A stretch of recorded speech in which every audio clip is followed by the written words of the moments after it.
அனைவருக்கும் வணக்கம். ஒரு வார காலமாக ஜெர்மனி, இங்கிலாந்து பயணத்தை நான் மேற்கொண்டேன்.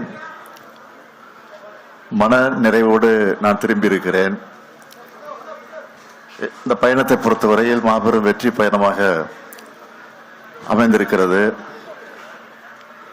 மொத்தம் 15,516 கோடி ரூபாய் மதிப்பிலான முதலீடுகள்,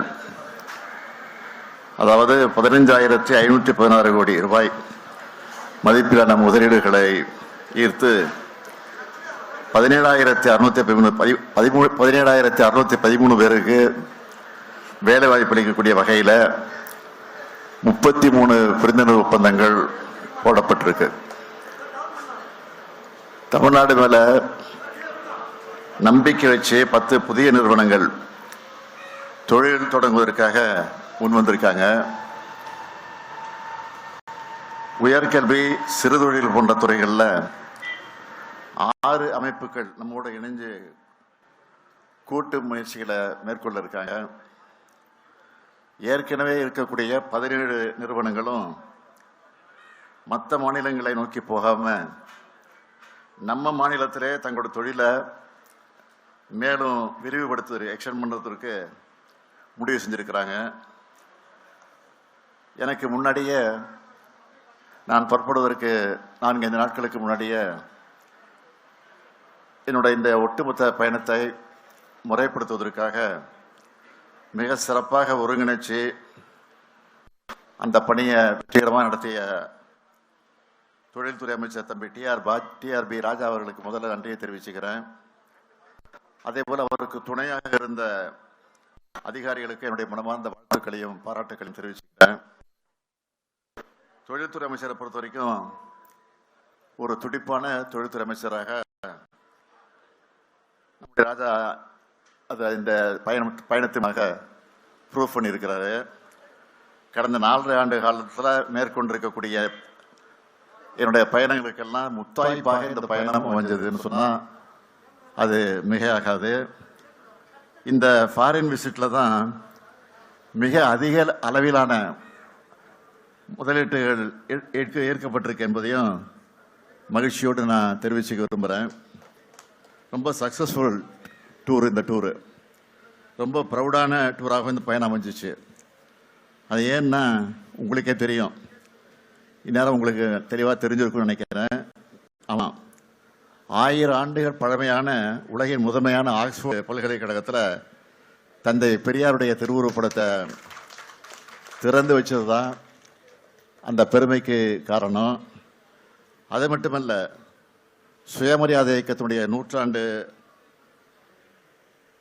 கருத்தரங்கத்தையும் நம்ம கடந்து வந்த பாதையையும் இனி அடைய வேண்டிய இலக்குகளையும் விளக்கமாக நான் அந்த நிகழ்ச்சியில் பேசியிருக்கிறேன். அதோட அயலக தமிழர்கள் சந்திப்பு கூட்டங்களில் பேசினது, சோயாஸ் பல்கலைக்கழக மாணவர்கிட்ட திராவிட மாடல் பற்றி பேசினது, லண்டனில் இருக்கக்கூடிய பொது உடைமை தத்துவ மாமேதை கார்ல் மார்க்ஸ் நினைவிடம், சட்ட மாமேதை புரட்சியாளர் அம்பேத்கருடைய வாழ்ந்த இல்லம், அதே போல திருவள்ளூர் சில தமிழ் காதலர் ஜி போப் அவர்கள் நினைவிடம் போன்ற இடங்களுக்கெல்லாம் சென்று பல பெருமைகளோடு நான் திரும்பி இருக்கிறேன். முதலீடுகளை ஈர்க்க சென்ற முதலமைச்சராக மட்டும் இல்லை, பெரியாரின் பேரனா, திராவிட இயக்கத்தை சார்ந்த தலைவரா, சுயமரியாதை உள்ள ஒரு தமிழனா, இந்த பயணம் எல்லா வகையிலும் எனக்கு பர்சனலாக மறக்க முடியாத பயணமாக அமைஞ்சிருக்கு. சில வேலை இதெல்லாம் பொறுத்துக்க முடியல. அதனால தான் எதுக்கு இந்த வெளிநாட்டு பயணம், இங்கே இருக்கக்கூடிய நிறுவனங்களை சந்தித்து பேசினா போதாதா என்னெல்லாம் அறிவுபூர்வமாக கேட்கறதா நினச்சிக்கிட்டு புலம்பியிருக்கிறாங்க. அவங்களுக்கெல்லாம் நான் சொல்கிறது என்னன்னு கேட்டிங்கன்னா, ஜெர்மனியில் நடந்த இன்வெஸ்டர்ஸ் மீட்டில் நிறைய ஜெர்மன் கம்பெனி வந்திருந்தாங்க. அப்போது நம்ம தமிழ்நாட்டை பற்றி எடுத்து சொன்னதும் பல முதலீட்டாளர்கள் என்ன சொன்னாங்க தெரியுமா, தமிழ்நாட்டில் இவ்வளவு பொட்டென்ஷியல் இருக்குன்னு இப்போ நீங்கள் சொன்ன பிறகு தான் தெரியுது. இதுக்கு முன்னாடி வேற ஒரு மாநிலம் தான் தங்களுடைய பொட்டென்ஷியலை பற்றி பெருமையாக சொல்லிட்டு இருந்தாங்க. இனி நிச்சயம் தமிழ்நாட்டை நோக்கி நிறைய முதலீட்டாளர்கள் வருவாங்கன்னு சொன்னாங்க.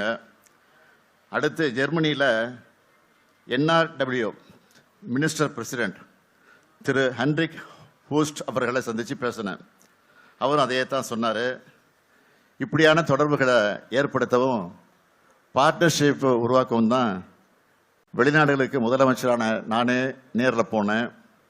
ஒரு மாநிலத்தோட தலைமை பொறுப்பில் இருக்கிறவர் இன்னொருவர் நாட்டோட மாநிலத்தில் தலைமை பொறுப்பில் இருக்கிறவரா அந்த பொறுப்பில் இருக்கிறவங்க சந்திக்கும் போது பிஸ்னஸை தாண்டி இந்த உறவு வலிமையாகுது. அதுதான் முக்கியம். அப்படித்தான் ஹென்ரிக் உஸ்ட் இங்கிலாந்து அமைச்சர் திருமிகு கேத்ரின் வெஸ்ட் ஆகியோருடைய சந்திப்புகள்லாம் இருந்துச்சு. அதே போல தான் இங்கே கேட்கிற அடுத்த கேள்வி பதில் என்னன்னா, ஏற்கனவே தமிழ்நாட்டில் நிறுவனங்கள் இருந்தாலும் அவங்க புதிய திட்டங்களை இங்கே தான் தொடங்கணும், விரிவுபடுத்தணும்னு அவசியம் இல்லை. அவங்களோட புதிய முதலீடுகளையும் தமிழ்நாட்டிலேயே மேற்கொள்றதா உறுதி செய்ய வேண்டிய நிறுவன உயர் அதிகாரிகளை சந்தித்து பேசுகிறப்போ தான் அதை அவங்க உறுதி பண்ணாங்க. அதுக்காக இந்த மாதிரி பயணங்கள் தேவைப்படுது. அது மட்டுமல்ல, தமிழ்நாடு கொண்டிருக்கக்கூடிய மனித வளம், உட்கட்டமைப்பு, வெளிப்படையான அரசு நிர்வாகம், சலுகைகள், இதை பற்றி முதலமைச்சராக இருக்கக்கூடிய நானே அவங்க கிட்ட எடுத்து சொல்கிறேன். இப்போ கையெழுத்தான ஒப்பந்தங்கள் மட்டும் இல்லை, இன்னும் பல முதலீடுகளும் பல நிறுவனங்களும் இந்த சந்திப்புனால நிச்சயம் தமிழ்நாட்டுக்கு வரும்னு நம்பிக்கையும் கொடுத்துருக்குறாங்க. உதாரணத்துக்கு சொல்லணும்னா, இன்னைக்கு 8ஆம் தேதி நான் வந்திருக்கேன். இங்கே அடுத்து 2 நாளில் 11ஆம் தேதி ஒசூருக்கு போகிறேன். அங்கே ஒசூருக்கு சென்று 2000 கோடி ரூபாய் மதிப்பீட்டில் அமைக்கப்பட்டுள்ள டெல்டா எலக்ட்ரானிக்ஸ் தொழிற்சாலை ஆட்டோமேட்டட் லேன் அமைப்பையும் பணியாளர் தங்குமிடக்கூடிய இடத்தையும் திறந்து வச்சு 1100 கோடி ரூபாய் மதிப்பிலான புதிய தொழிற்சாலைகளுக்கு அடிக்கல் நாட்ட இருக்கிறேன்.